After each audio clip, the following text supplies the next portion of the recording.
Mayor said. Welcome, everyone. Glad everyone is here. Appreciate your attendance. First, the roll call, please. Sure. Mayor Curley? Here. Mayor Pro Tem Blanks? Here. Alderperson Berry? Here. Blackwell? Here. Dunn? Here. Noes? Here. Mathis? Here. 7 present. All right, we have a quorum, so we will proceed. We're very pleased that Reverend Tim McGehee is with us this evening. Ask Reverend McGehee to step to the podium and offer our invocation. Ask everyone to please stand and remain standing for the Pledge of Allegiance. Reverend McGehee, please. Pray with me. Heavenly Father, we pause to remember our veterans on this Veterans Day. We thank you for their service. We thank you for their sacrifice. And on this day, that we think about the men and women who have sacrificed and are sacrificing their life for us, may we not fail to think about the greatest sacrifice of all, your Son, Jesus Christ. We pray for wisdom, discernment, as the city does business tonight. We pray that you will preside over this meeting. We pray for the citizens of this wonderful city, and we pray your blessings upon Tullahoma and all of its residents. We pray for your guidance, your direction. We pray for our country, likewise, in the same manner. And we ask all these things in Jesus' name. Amen. Amen. Pledge allegiance To the flag of the United States of America and to the republic for which it stands, one nation, under God, indivisible, with liberty and justice for all.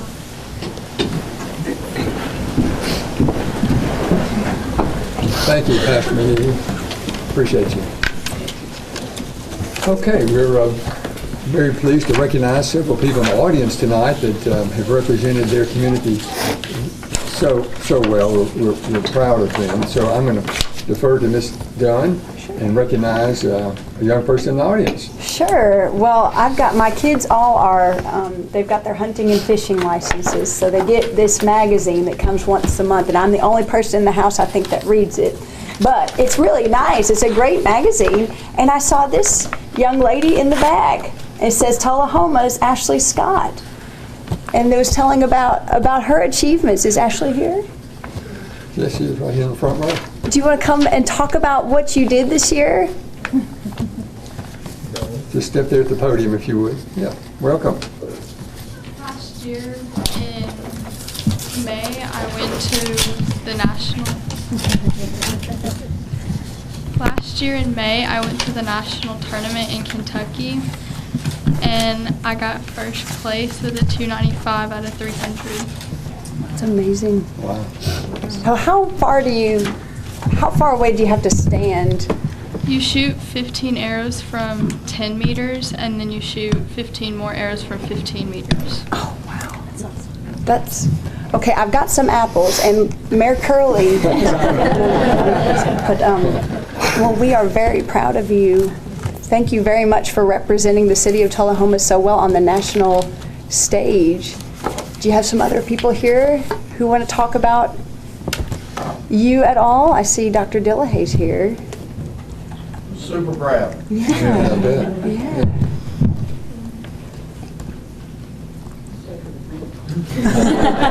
Mom, super proud mom. Yeah. She is a 5-time state champion in Tennessee.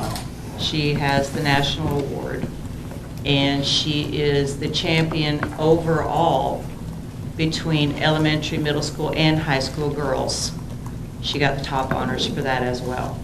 That's amazing. And she also shoots 3D with Taylor's Archery, so she's actually on 2 teams. And she has achieved the national level with Taylor's Archery as well as with NASP. Wow, that's very awesome. So she has excelled very well. She's been doing this since 3rd grade, and she's in 8th grade this year. Now, who's been coaching you this whole time? Jeff Hale. Okay. Very Jeff good. Hale does it at the school, and then Josh Harris over at Taylor's. So, Wow. yeah. Very proud parents. Yes, I would say so. Thank you so much. So Do you think you could shoot the apple off his head? I'm gonna put So, Ashley, if you would step to the podium.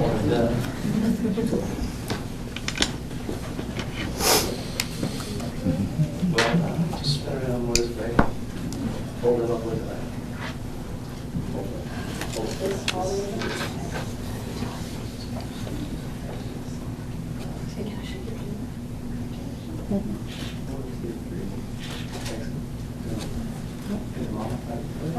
Thank you.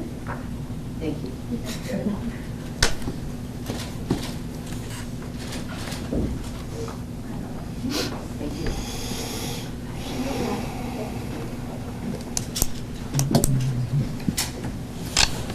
Thank you, Ms. Dunn. So we're also pleased to recognize tonight a young man. Isaac Lee has been a registered swimmer with USA Swim since he was 5 years old. He is currently 13 years old. Isaac, if you would step to the podium. Competes on the gold team of the Manchester, is it Maco's? Maco's Southeastern team. At a recent USA sanctioned swim meet in Huntsville, Alabama, he swam record-breaking swims, 9 minutes, 43.04 seconds in the 1,000 freestyle, placing him first place among all current 13-year-olds in the nation. Let's see, is this 1 minute 58 seconds? For the 200. For the 200 fly? Yes, sir. Good grief. In 1 minute 47.75 in the 200 freestyle, placing him second in the nation among all 13-year-olds. Isaac Lee has been nationally ranked in various events since he was 11. His coach is Sean Daniels of Tullahoma. Good grief. So congratulations. We're proud of you. Tell us how you've accomplished what you've accomplished so far and what your plans are. Well, first of all, I've been working hard for since I was 10 to accomplish this. I actually was not a good swimmer very young, like 9 to 10, but I work about 2 hours a day.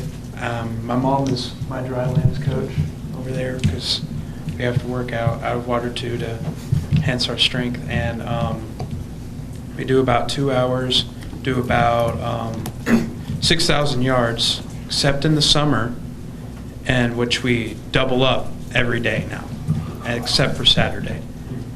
And I have my coach, Sean Daniels. She's a very great coach. Coached me very well. She's actually been to the Olympics herself back in Seoul, Korea. And my best races are the 1650, the mile swim, which I have not swam yet in this current season, and the 200 fly and the 400 IM. That 200 fly is 158, and the 400 IM I have not swam yet either.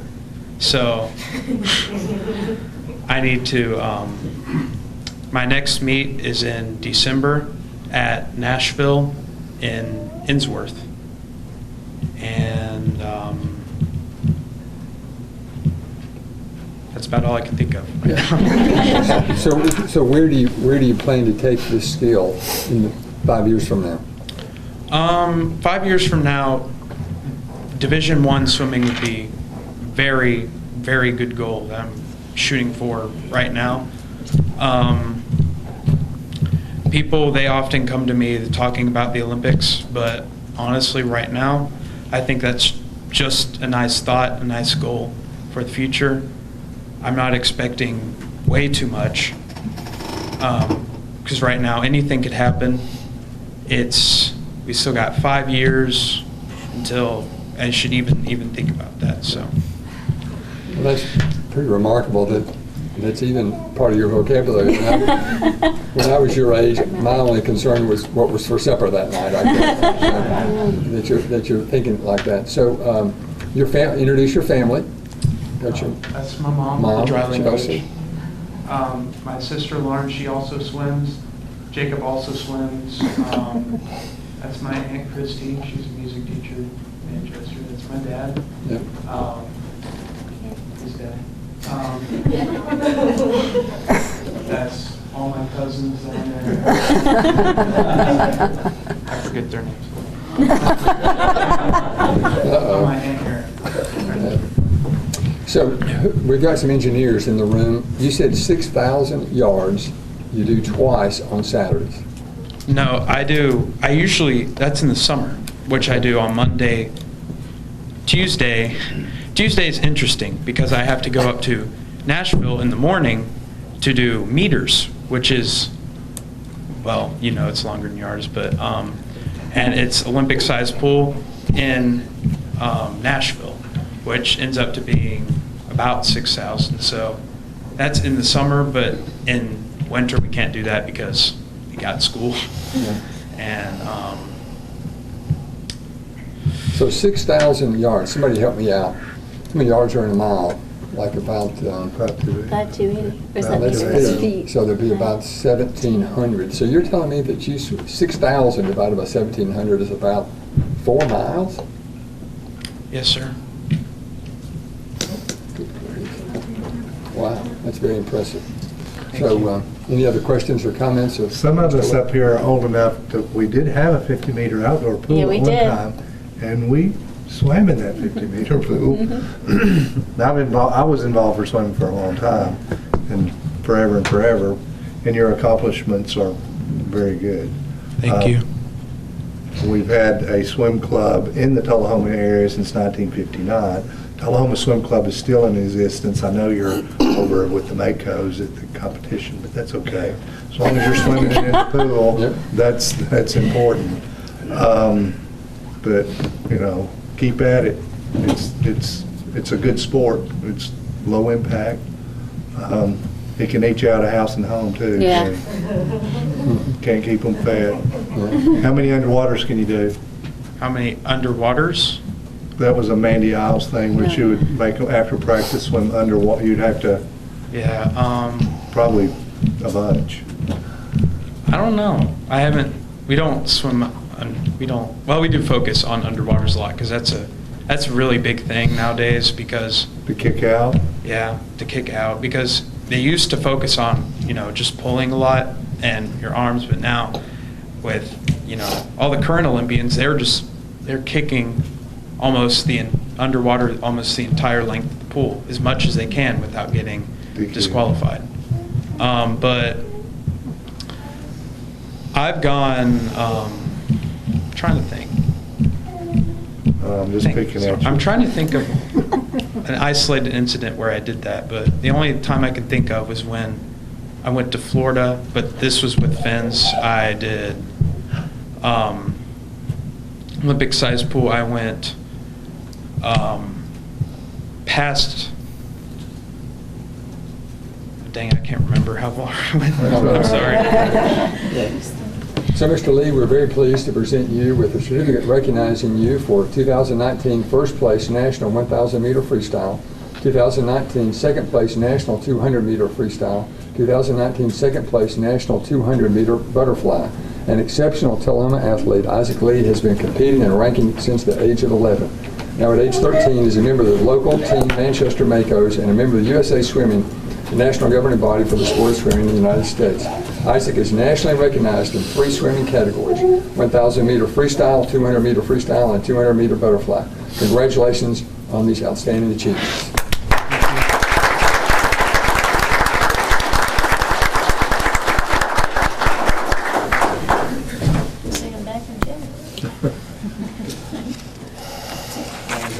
That's kind of weird that we didn't break it up, the competitions.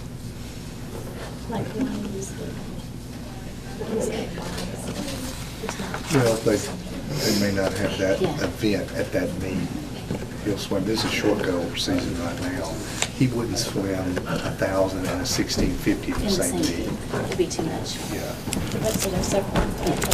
You probably, they could probably have it. They chose not to. Right. So we have another outstanding young person with us tonight, in addition, of course, to the other young people that are here. Miss Casey Kidd is our honorary alderman tonight. She's quite an accomplished young lady. She has a 4.6 GPA. I don't know how that works, but anyway, very impressive. She's ranked 5th in her class. She is taking AP Calculus, AP English Language and Composition, AP Microeconomics, AP United States History. She will graduate with honors and distinction this year. She is a member of Volunteer Girl State. She has earned the Veterans of Foreign War Voice of Democracy Essay Contest, Achievement in Physics Departmental Award, Freshman Honors Choir, a very versatile young lady. AP Scholar with Honors. She's been active in South Jackson Civic Center, Mu Alpha Theta, Girls Coding Club, Speech and Debate Team, Student Council, National Honor Society, THS Math Team, Tullahoma High School Aristocats, Mayor's Youth Council. Ladies and gentlemen, that's one page. There's another page. So, welcome, Ms. Kidd. So tell us a little bit more about yourself. Okay, well, I've lived in Tullahoma my whole life. My family has been here for as long as I can remember. My mom's in the audience right there. There's my dad. My brother, you may know him from his many odd jobs. He does lights at South Jackson and stuff like that. I don't know. I really enjoy participating in, like you said, a variety of different things. I have applied to a number of colleges, but my number one goal is to attend Vanderbilt University next year. And I hope to major in computer science, but continue political science and Spanish.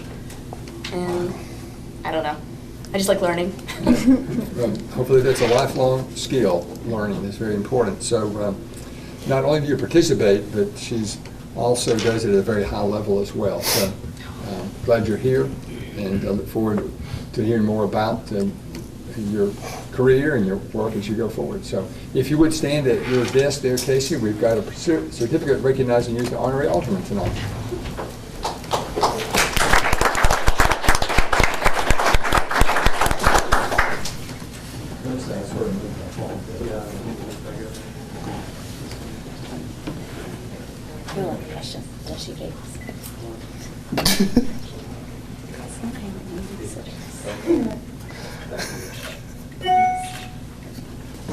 Better drill in the closet.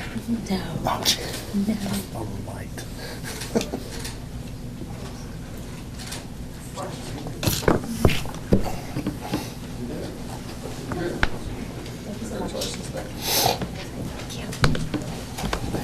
Feel so very accomplished.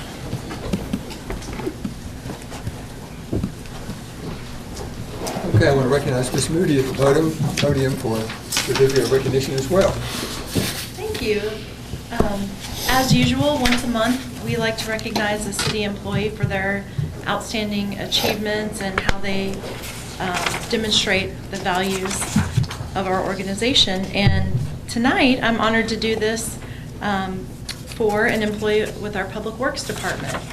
And I'm going to go ahead and read, John West is here, but our director, Butch Taylor, he couldn't be here tonight. So I'm going to read why he was nominated. Nick is our recycling foreman. He's been in that position since January. Originally, he had filled in on an interim basis, and I think they saw how productive he was, what a hard worker he was, and he was quickly promoted. He takes his responsibility very seriously and is always very diligent about the materials coming in. I'm sure you can appreciate that even in this, at these times when it's difficult to get rid of recyclables, Tullahoma has a reputation for having very clean materials, and so we're able to find places willing to accept our items when they maybe won't accept other communities' items. And so we can thank Nick directly for that. That passes the online and mobile. Sorry, Jennifer. It's okay. So directly, he makes an impact on producing a product that we're able to sell. And since the price of recycling materials continues to decrease, this is even more and more critical. He does a great job also supervising employees in what can sometimes be unpleasant working conditions. I'm sure if you've been out there in some of the 90-degree weather we've had in the past, you could understand that. He's also a very good steward of the recycling equipment. So we have a baler that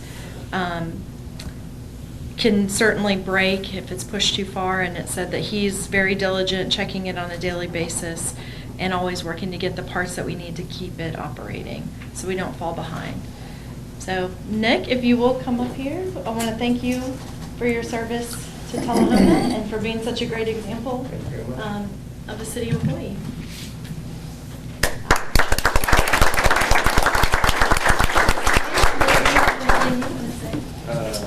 Most of all, I just want to thank God. Without God, nothing is possible. And I also want to thank Ms. Costa, John, and Butch for actually giving me a chance to work with them. There was one point where I never worked at the city, and I had the opportunity and I blew it. Well, they were gracious enough to give me a second opportunity, and I'm just here to do the best I can with the opportunity that I have. So I thank them for everything. And thank y'all very much. Thank you. Thank you. Very nice.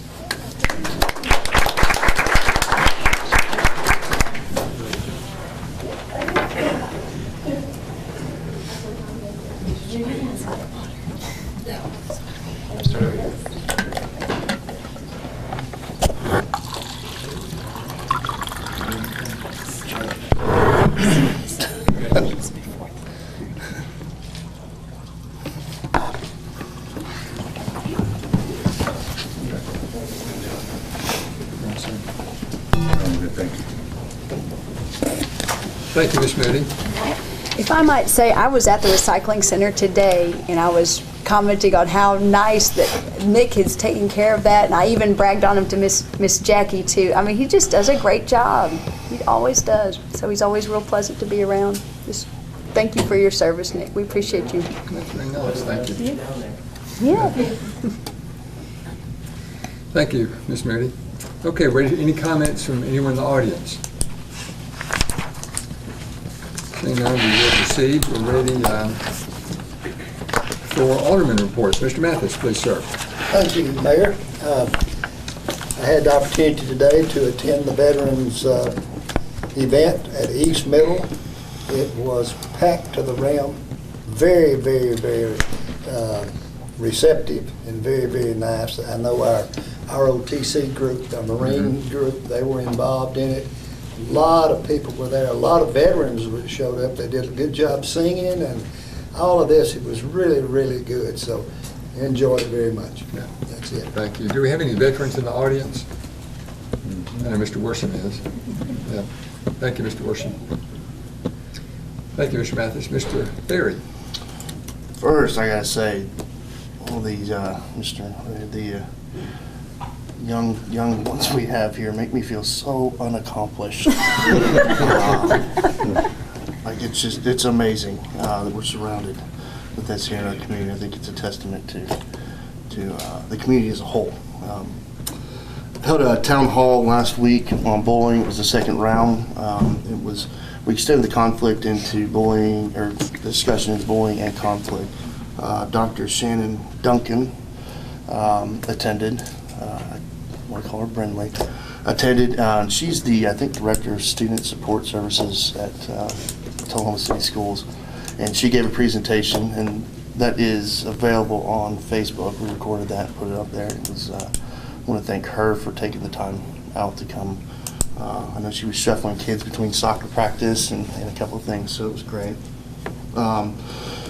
Canceling the town hall for tomorrow. I believe we're going to have some bad weather. Also, there's a county commission meeting tomorrow night that encourage, if the weather's not too awful, people to attend. I can fit 3 in my car, so if anybody wants to carpool up there. I'm going up. We've got a special call meeting tomorrow for the Consolidated Communication Center. Trying to get something on the agenda for tomorrow evening's commission meeting. Today I got to go from event to event, and the veterans started with the Veterans Day ceremony at South Jackson Civic Center, which you kind of got started years ago, and it was amazing. It's continued to grow. Mr. Winston, I believe, played a big part in helping to get that organized. There were numerous hair-raising moments, and it was just inspiring. Our 3 centenarians were there, which is just amazing that we have them in our community. Mr. Gwynn, if you've never sat and talked with him, spend the time, take the time to do it. Went to Farrah's after that, and that was, the whole event was amazing, but I think my favorite part was listening to them talk about why they love America. And they talked about the democracy and their freedom to speak, and it was pretty inspiring to hear them talk about it. I do want to thank the veterans that we have out there, those watching, the ones that you guys are the reason that we can do what we have to do today.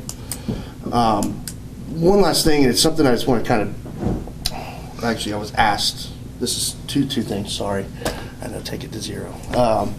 2 things, I was asked, and Ms. Rupa, or Alderman Blackwell, I believe, is going to attend, but I was asked to invite the board of mayor and aldermen to an HOA meeting at Jennings Point Thursday at 6 o'clock. They wanted us to have a casual conversation. Anybody that can make it, they invited us and the city administrator and anybody in the city that would like to attend that meeting. And one last thing, I would just kind of like to, I think we've all probably gotten calls about this all day long, and I know it's something that's extremely important to you, Mr. Mayor. I've gotten a couple sitting here, even without my phone, it comes to my watch.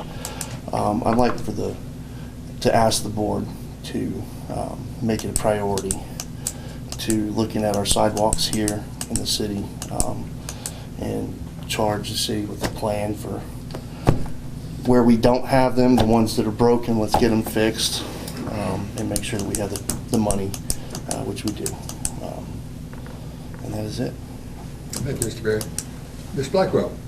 This morning was fabulous at South Jackson. I'd never been to it before, and it was awe-inspiring, to say the least. And the bagpipes were amazing, and my son did not wake up for them, which was a surprise. I also attended a Board of Education meeting about a week and a half ago, or a week ago, and those are always really fast. But what I stayed for was a study session, and I came out of there just really thankful that I got to attend our city school system. And it's very clear to me that our educators now are so clearly invested in our students. So it was just really great to hear, great to listen, see what they're working on, and just excited to see what happens and have my kids in our school system. Very good. Thank you, Ms. Blackwell. Ms. Blanks. Mr. Mayor, thank you. I'd like to thank everybody that participated and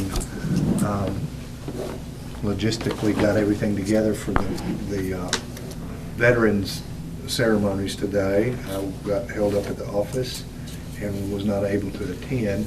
I did go by the Veterans Park downtown Saturday to look at the bricks, and if you get a chance to do that, go by and read some of the names that are there that have been honored.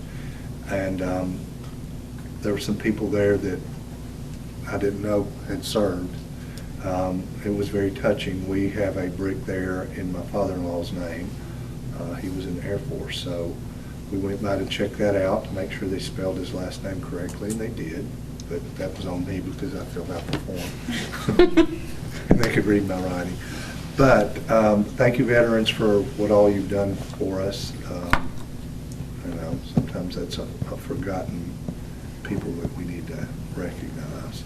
On to something else. TUA is about 80% done with the water line rehab project on Wilson Avenue. So I know if you travel out that way, y'all have seen that. It's nearly done. It's coming to an end. Also, we're up plus 16 on light tube subscribers, and we now sit at 3888, well on our way to 4,000, which was our goal. So, you know, if you're having trouble finding a provider, we have a local fiber to the premises here with a lot of speed and great customer service. So think about it if you need it. And that's all I have there. One last thing I about forgot. Oh, yeah. Coming to see now. Shop Tullahoma. This is becoming Christmas season. Yep. And Thanksgiving. Buy your turkeys locally. Good advice. There's a joke there. Ms. Dunn. Yes, okay, so well, we're about halfway through the flag football season right now. So I've got a favorite team, and they're the Kansas City Chiefs. I've got 2 players on that team. And I just wanted to extend a thank you to the Parks and Recreation Department. That is so much fun watching those kids go up and down the field. And I have my 2 in particular, I have noticed a lot of maturing. Well, from one, the other one, there's been a lot of tears. But anyway, I just want to say thank you, Colton and Lyle both, and Kurt. It's just been really, really nice to be able to participate in that. And I want to say thank you to our veterans. It's unbelievable to be able to live in a country where it's so easy to take things for granted. But I'm very thankful that we've had so many serve. And if anybody's interested in joining us, the Go Green meetings are on Mondays, the first Monday of each month at 5 o'clock. And Miss Moody happened to come into the last one. We've been talking about putting in a rain garden somewhere in town. So more on that later, but that's all I've got. Thank you. Very good, thank you. Mr. Norris, please, sir. Yes, Mayor. Too attended the South Jackson today, and it was a memorial. The Veterans Day there was very, very good. Thank you for continuing to push that and make it that quality event that it is. I'll take a page from former Alderman Jackie Duncan and tell you something that our church did yesterday. We did a work day. We fed people lunch, and then we put on vests and we went out and worked, cleaning up streets. The group that I was with, 10 of us, went to the area where we've talked about, the Silver Street Park. That park is between Silver and Freeman Street. We cleaned up all the trash on both of those streets and the connector streets that go by that park. And just spending a couple of hours out there doing that in that area where we have the foresight now to look at doing a park there, it made me want to see that park come to fruition. And if we do it quickly, it will be before it gets trashed again. That's all I have, Mayor. Thank you. Ms. Kidd, anything you'd like to report? Any activities? Okay, I think I have 4 things. So, what order do I start in? Okay, so as I was a delegate, at the American Legion Auxiliary's Volunteer Girls Day this past summer, every year they encourage people, the week of Veterans Week, it's ALA VGS Week of Service. So myself and my fellow delegates, Sarah Glutch and Haley Roberts, we are encouraging people to go out and volunteer in their community, do something good, even if it's just small this week. So that's going on. Next thing, I saw Spam a lot at South Jackson this past weekend. I was actually an usher for it. That was a lot of fun. Really support the arts. They're always incredible every time they do stuff. And not this weekend, but the next weekend, something new we have this year, our homeschool group is putting on a show, High School Musical Junior. So that will be next Friday and Saturday. If you would like to go check that out, support them. I'm really glad this is happening. And the last thing, I'm pretty sure this Saturday the Marine Corps JROTC is having their ball. I don't know if that's something you're aware of, but it's just really nice to go and have fun there. It's very nice. Yeah. That's all I have. Good. Well, thank you, Ms. Kidd. Appreciate you being here tonight. Yep. Okay, ready for our city attorney's report. Mr. Worsham, please, sir.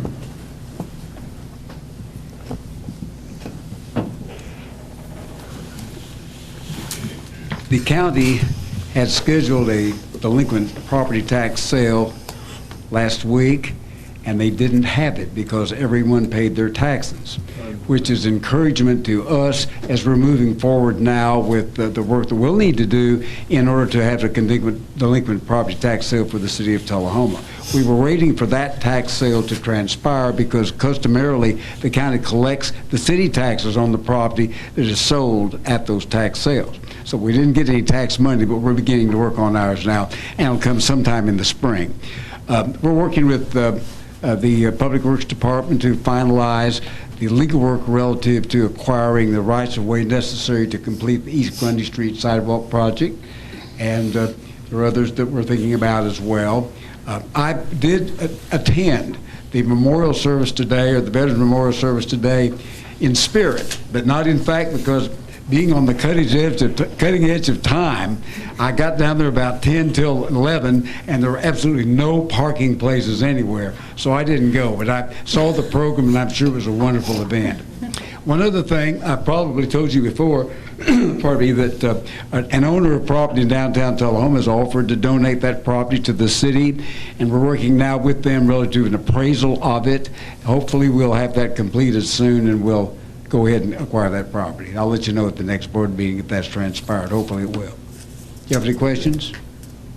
One other thing, I'm sorry I don't know the date, but what's for the publicity for this, the Community Pride Foundation will have its annual Christmas tree lighting of the George Orr Christmas tree in Memorial, or Caboose Park, where the Veterans Memorial was honored and established today. And I believe it's going to be the Saturday at 4:30, the Saturday before Thanksgiving. But there'll be some publicity in the newspaper and also in the website about that sort of thing too. All of you all are invited to that. I'm sure the mayor will attend as he usually does. And so we're looking forward to that. Happy Thanksgiving to all y'all. We'll see you next month. Take care. Thank you, Mr. Worsham. Ms. Moody. Good evening. I have several things to update you on. First, I want to say congratulations to some of our staff, Jeff Wilson with the animal shelter, and Winston Brooks and all the volunteers that supported Bark in the Park. We had a really large turnout for that event, a really successful event. Also, we wrapped up the farmers market season. In total, I think we had 45 vendors interested in supporting that market. On any given day, I think we had more like an average of 15 to 30 vendors. And we have at least 30 vendors that are interested in participating next year. So between now and next May, we'll continue planning and working with a small board of some of the market vendors have stepped up and they formed a board. We have 2 co-managers, David Clark and Lynn Atelski, that are willing to continue serving in that capacity and managing the market. And we are seeking some grants to support promotions and marketing of it. So for something that I think just kind of started as a little bit of a dream in a parking lot, it has really grown and taken off. So I've been really impressed to watch it. Third, we had a public meeting on our Americans with Disability Act transition plan. So as you know, every jurisdiction, county, city, we're all working towards a federal mandated deadline to have a plan together by December 31st. And tonight we have a study session on that, so I won't go into a lot of detail. But I just wanted to say thank you to all of the citizens that came out. We had a public meeting. Sometimes you have no idea if anyone will show up, and we had a room full. So we got great input and some connections, and also got to know some groups that are out there that we can reach out to in the future to see how we're doing. So that was good. I want to give you an update on a couple of projects. We have this Thursday, we'll be opening bids on our second phase of our police building project, and hoping to bring you December 9th at that board meeting a recommendation for a construction management firm so we can move forward. We have 5 firms that are actively interested in bidding the project, so we're having good competitive turnout for that. November 21st, we'll be opening bids on the CD Stamps roof replacement project. So if you know anybody, please encourage them to put in for that project. And then we're also soliciting proposals for financial services. Sue Wilson has been looking at if we have an opportunity to refinance some of our debt and have some savings, and we'll need a financial advisor to assist us if we decide to do that. Also, I will mention our police department. You may see some of them with more facial hair than you typically see. This is No Shave November, and so they are participating in raising money for charities and raising awareness about American Cancer Society. And if you want to participate, see Chief Williams. And then the last I will mention, we've been very busy, Winston Brooks and myself, working with Tom Robinson and the TAEDC board on a couple of initiatives. As you know, the mayor's initiative this year is that we position Tullahoma as the best place for somebody to open a business. And so it's been interesting. Seems like stars are aligning. We have the state ECD that's offering workshops on how to put together an entrepreneurial ecosystem.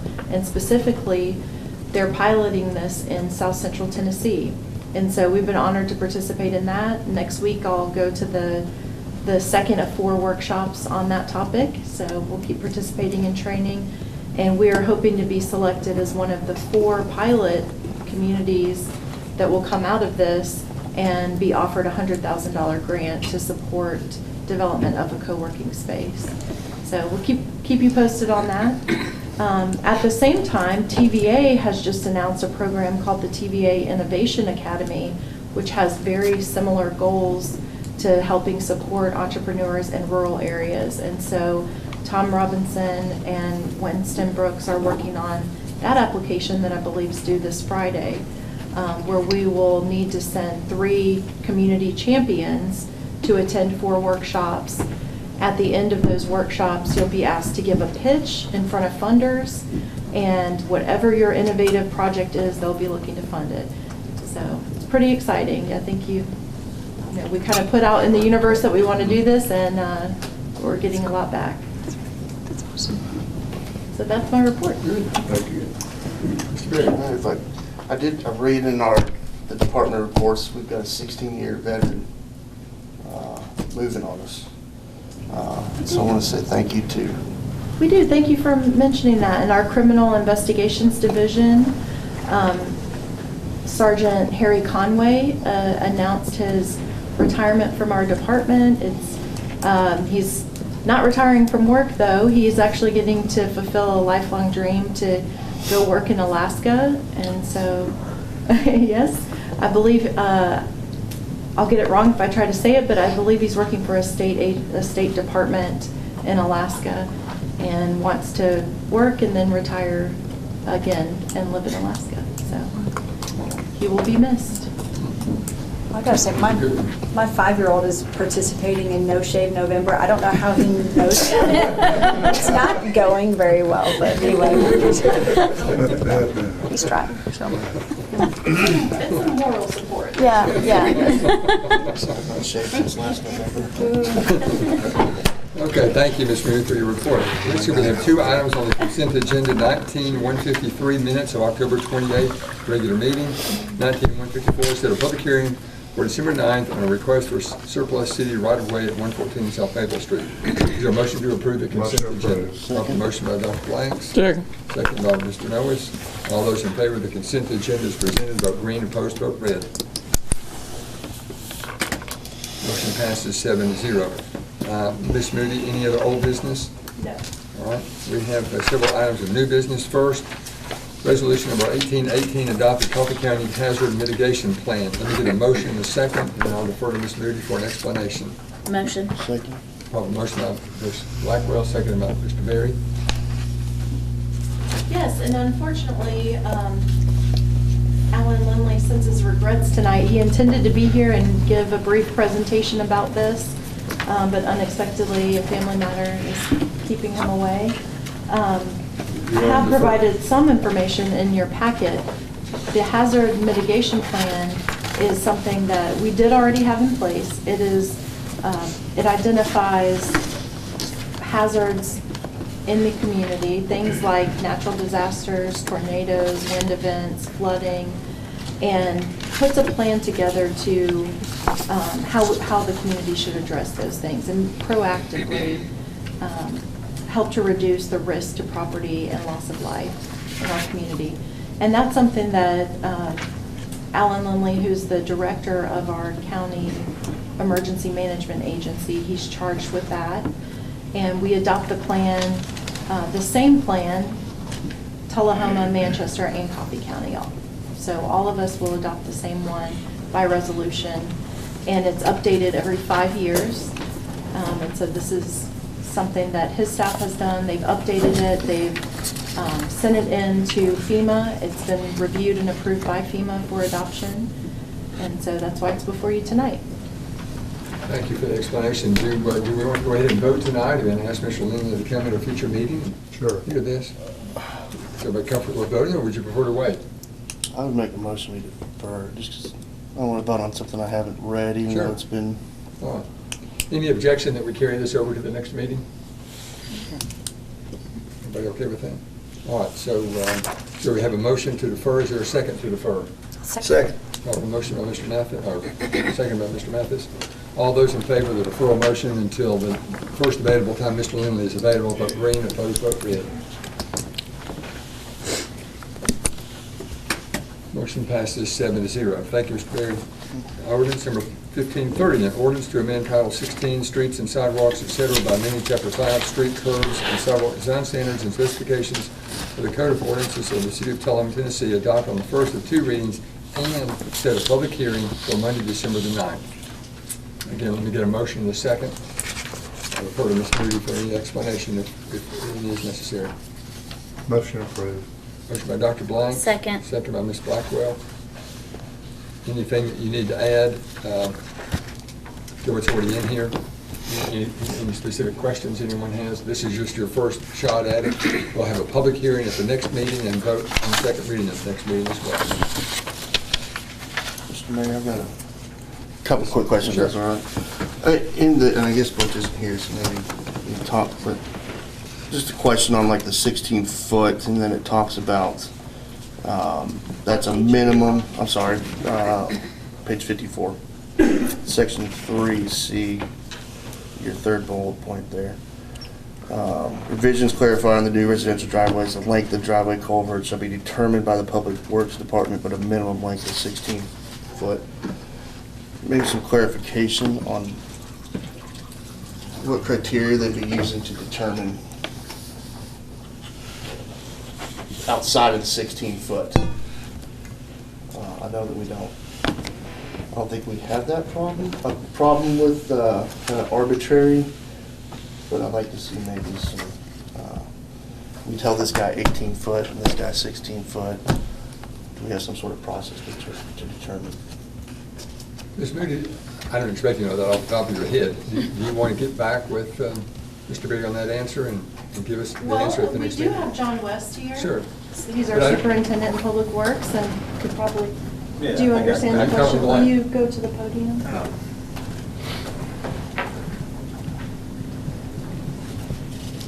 Currently, the minimum, I think, in the text is 10 feet, which is very rarely ever done. This is just increasing the minimum to 16 feet. And if I'm not mistaken, the maximum right now for a residential culvert is 26 feet. Beyond 26 feet, you get to a point where items get stuck in the middle of it. It's difficult to keep those clean, so it's just increasing the minimum at this point. The maximum width of 26 feet for residential would stay the same. What would be a case where we extended? Say we said you need to go 20 foot. Beyond 26 feet, we don't allow that on the residential. You can actually have two different culverts depending on the road frontage on the particular lot. And I'm thinking it's 149 feet or more. You can have two entrances like that at a maximum of 26 feet. So this would just limit the minimum, or increase the minimum rather. Are you good? I'm good. Okay.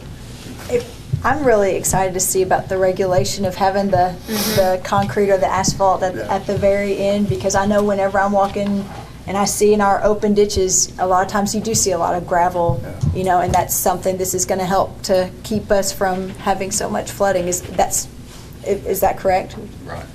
It is a water quality improvement and also a maintenance improvement, because as you know, we have a very limited budget for street sweeping. And a lot of the gravel from driveways, if we don't have that asphalt or concrete apron, then the gravel's just rushing into the alley or the road.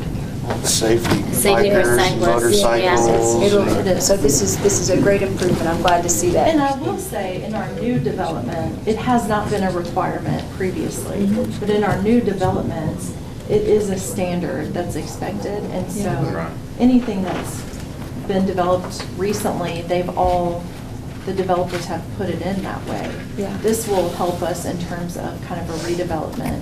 As we approve future projects, hopefully they'll be required to go back and either, we would love to see the entire driveway be a paved surface, but at a minimum, we're asking that this apron be a paved surface. That right-of-way section. Yeah, that right. It would keep a lot of sediment out of the ditches and out of the street. Along those lines, the head wall change that's also addressed in here. Currently, it's a requirement to have head walls at the end of those culverts to help retain some of the sediment and gravel. If it's 18 inches or above, this would require those head walls on all culverts. Thank you. Thank you. We're good? So we have a motion and a second. This is the first of two readings of the public hearing at the next meeting. All those in favor of the motion as presented, vote green. Opposed, vote red. Motion passes 7-0. Agenda item 19-155, approval of professional services agreement with Lowe's Design in the amount of $39,750 and authorize capital project funds in the total amount of $305,000 for construction of phase 1 of the master plan of the new park at Silver Street. So you earlier had, I think it was the last meeting, we heard that presentation, saw the slides. Is there a motion to approve agenda item 19-155? Move to approve. Second. Thank you. Mr. Noah's motion and Ms. Dunn second. Any discussion? I have one question. Yes, sir. Sorry. We're pulling from unused capital project funds, correct? Which category are we pulling that from? I see you got the Exhibit A back here. Which, on page 102. Page 102 is our capital projects fund, and so we are not moving anything in or out of the fund, but you're right, we are moving money within the fund from contingency, which is an unobligated amount of money, into a project line. Good question, thank you. We ready to vote? All those in favor of the motion as presented, vote green. Opposed, vote red. Motion passes 7-0. If no other business, we will adjourn and go to the beer board portion of the agenda. We have one consent agenda item, 19 BB41, minutes of October 20th beer board meeting. Is there a motion to approve? Motion. I heard a chorus of motions. Ms. Blackwell, motion, and then who, Mr. Mathis, second. All those in favor of the consent agenda as presented, vote green. Opposed, vote red. Motion passes 7-0. So, Ms. Moody, we'll adjourn the beer board portion and go to the board study session item. So I'll defer to Ms. Moody for an explanation and get us started. Yes, so as we're nearing completion of our transition plan, which is meant to address any deficiencies that we see in our public facilities or our public infrastructure, to ensure that we are making all of those facilities accessible to all. I thought that this was a good time to invite our city engineer, Scott St. John, to give a presentation and just go over with you what is this plan, why is it required. I wanted him to describe the process that we've used to develop the plan, and then also give you an overview of what he's found. So the plan that he's putting together, at our direction, I've asked him to put it over a 15-year timeline, and you'll see some numbers tonight that I think will be very eye-opening as to the preliminary cost of the deficiencies, correcting the deficiencies. So I'll turn over to Scott. Thank you. Thank you for having me here. So again, we're going to discuss the Americans with Disabilities Act, the Transition Plan Self-Evaluation. What is the plan? Why are we here? Are two good questions. Let me give a little bit of history. So in 1990, the Americans with Disabilities Act was approved by Congress and put into place. And in that time frame, there was a requirement in the plan for municipalities to perform a self-evaluation, prepare a transition plan that identified what measures they need to take to get their infrastructure and public facilities into compliance with that plan. And that in 1990, 1991, and in the preceding years, that requirement was not enforced by the Department of Justice. So now we are, we are almost 30 years later, and in 2016, the Federal Highways Administration gave notice to the Departments of Transportation at the state levels that they were going to enforce that a transition plan be developed. So FHWA put notice to the states to require these evaluations, and so immediately FHWA gave letter, then the Department of Transportation, Tennessee Department of Transportation, sent notices to the cities that they had to evaluate, come into compliance, prepare their ADA transition plans and self-evaluations. So from a letter that came down from TDOT in 2016, it outlined the requirements and the milestones to get to the point that we are at today. So in December 16th, again, notice of communities with 50 or more employees had to go through this exercise and develop an ADA transition plan, appoint an ADA coordinator, prepare a grievance procedure that outlined to citizens what is the process if you know of facilities that are not into compliance with the ADA regulations, that there would be a procedure put into place to voice their concerns and then follow through to get corrective measures in place. In December 2017, the communities had to self-report back to TDOT and state where their progress was in developing the transition plan.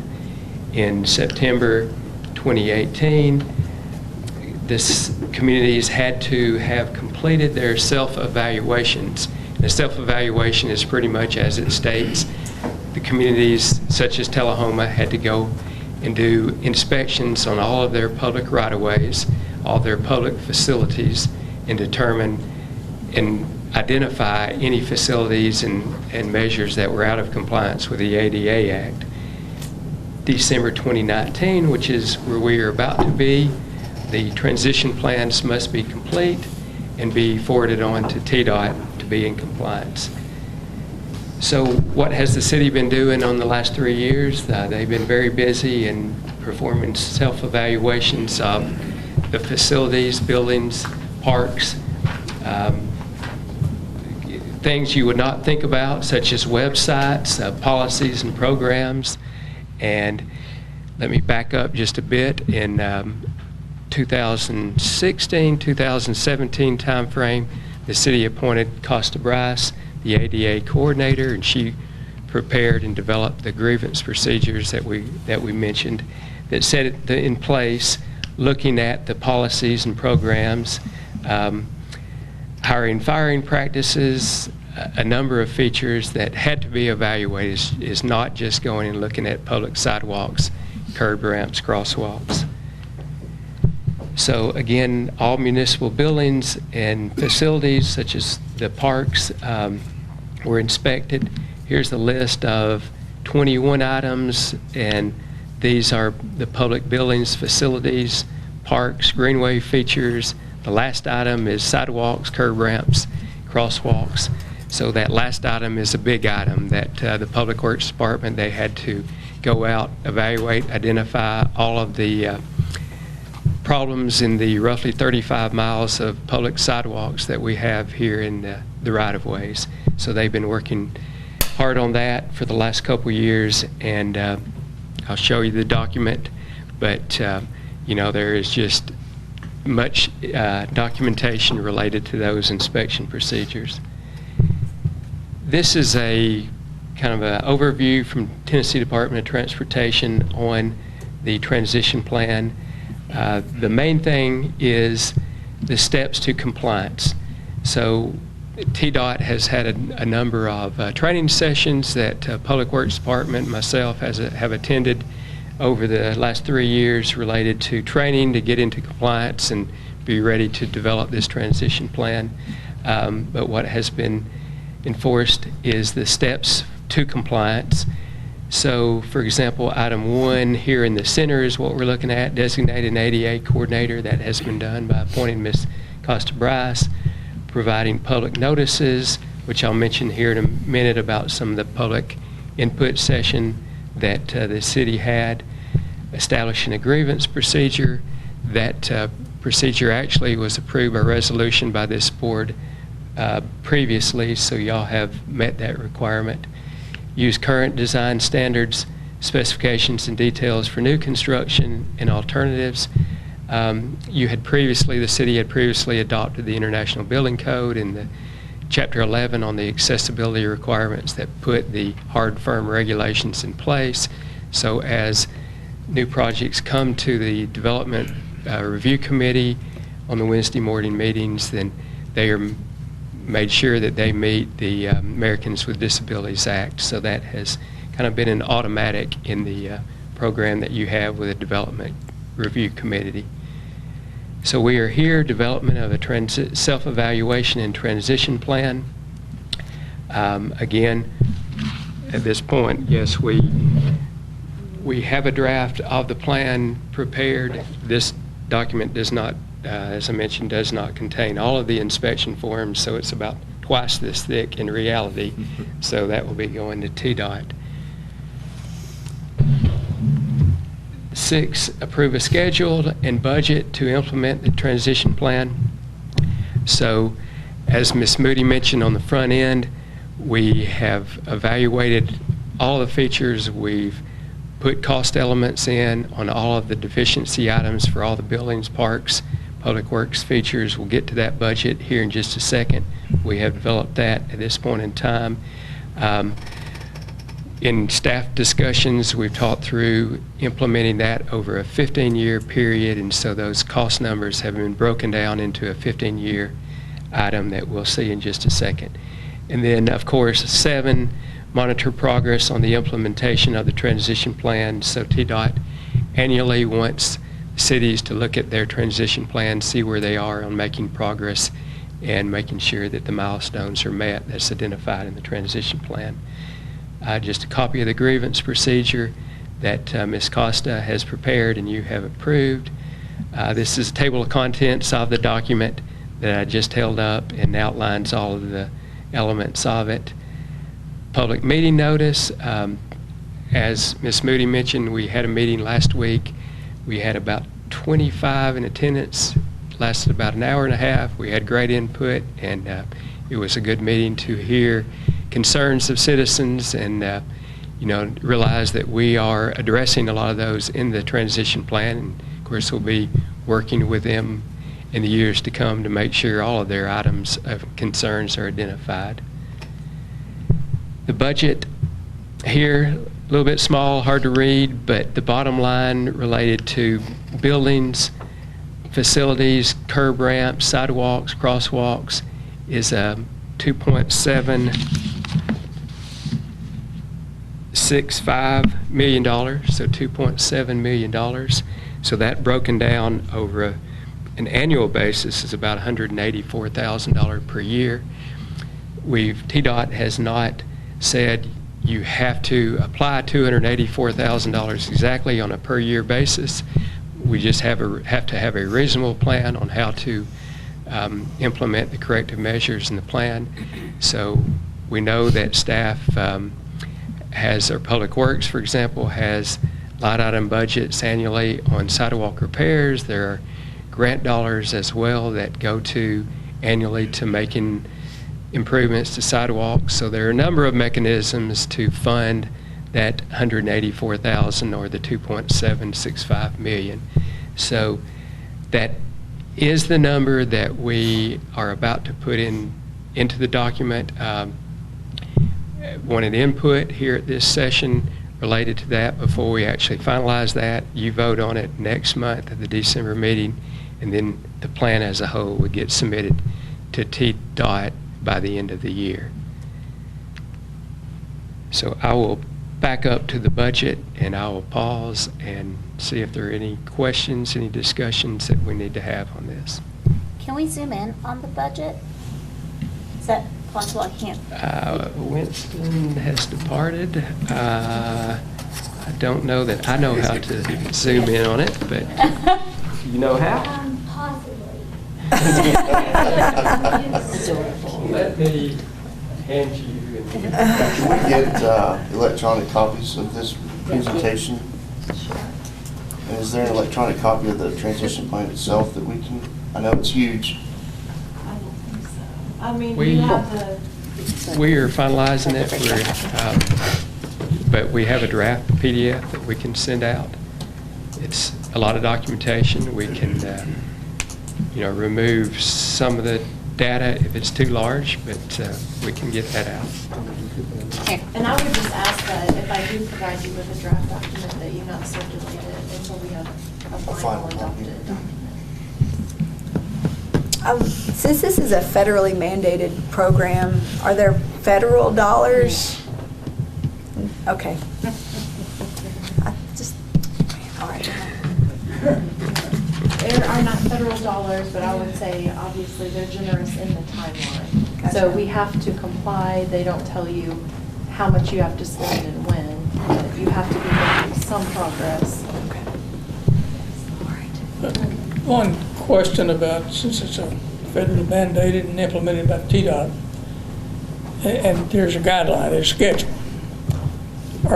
Does TDOT have any punitive measures if we don't comply with these dates that our self-evaluation, we're establishing the guidelines, we're establishing dates. What if we don't comply? What are the punitive measures that they'll implement? So in the Federal Highway Administration letter and then the resulting TDOT letter, what they're doing is your next state funds, your block grant funds, your surface transportation STP funds that you may have heard in the past, they come through in a block of 4 to 5 years. So in 2020, next year, is the new allotment of the STP funds.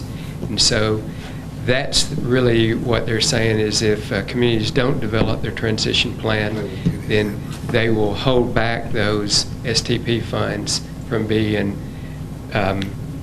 donated or given to the cities for use. So all of your federal funding for transportation needs are at jeopardy if you don't comply. So right off the bat, they've listed that 2020 through 2024 STP block fund. What I would say, one thing that is good for us about this is the state also has to comply. So when we have several state routes coming through Tullahoma, and whenever they do a state project, they will have to be brought up to meet these standards. If the state doesn't comply, does the state not get federal funding dollars, which would trickle down to us in the community then? Correct. That's correct. But the state is making sure that they comply with this FHWA Act, and so that's the entire transition plan across the whole state.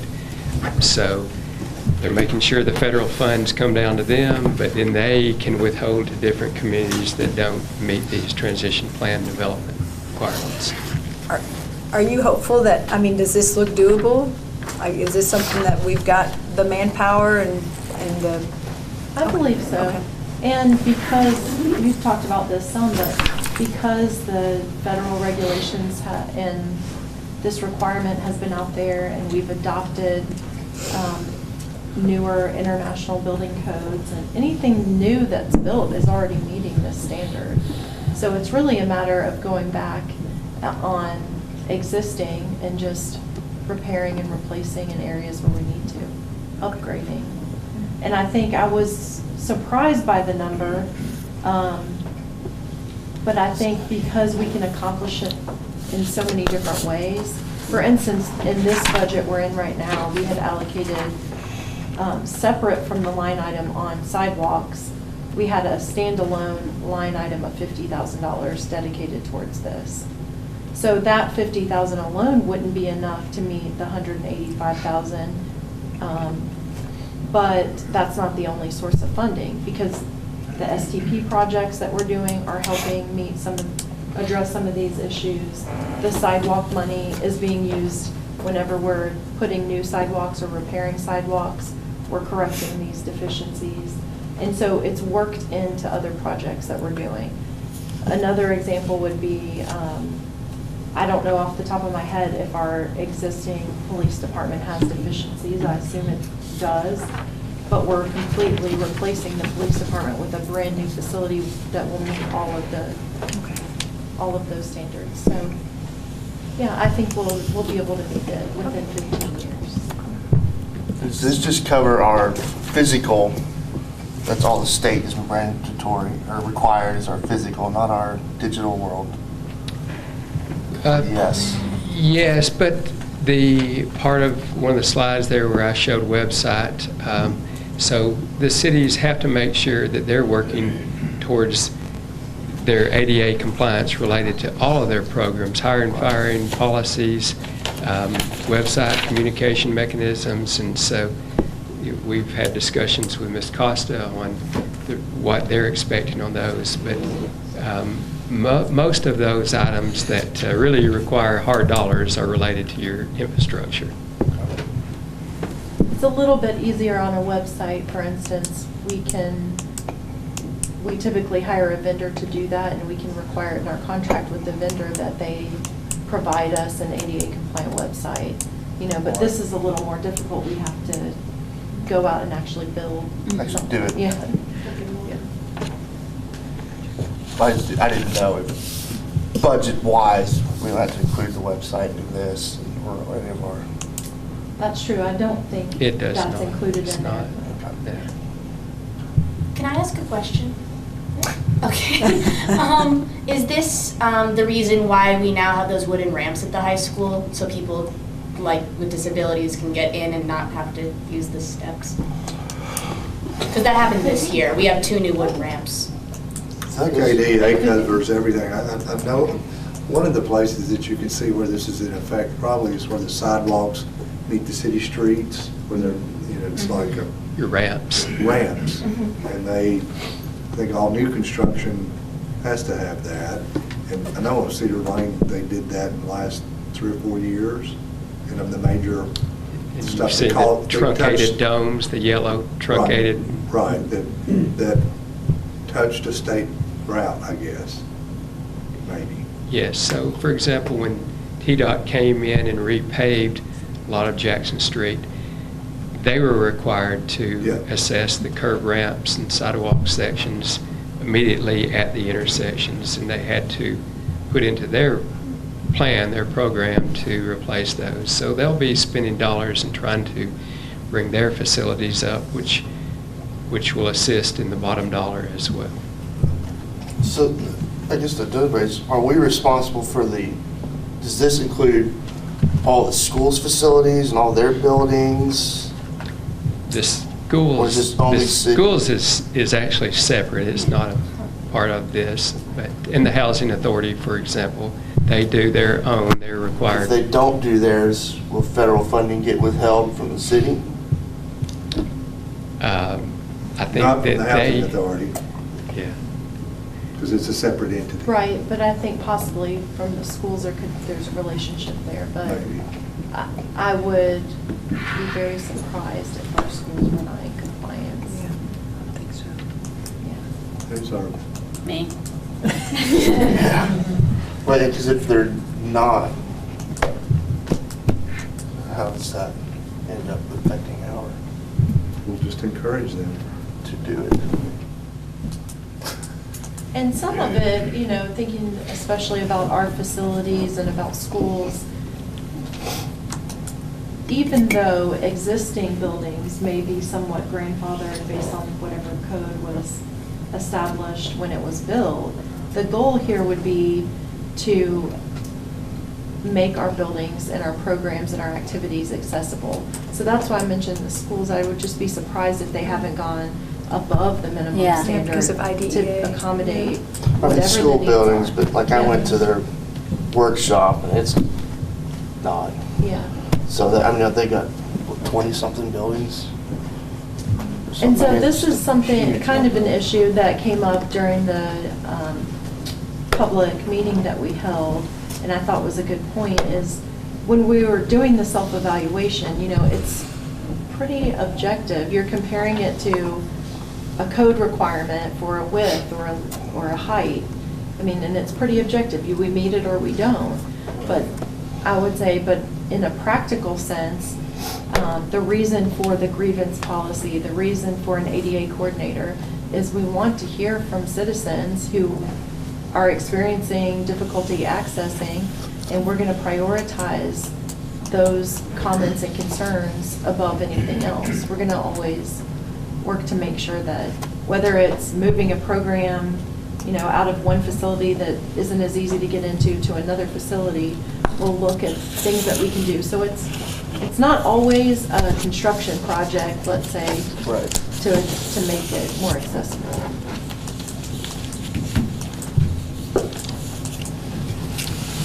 Okay, thank you very much. Thank you. But yeah, I appreciate your time. Of course, we wanted to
I made sure I didn't wear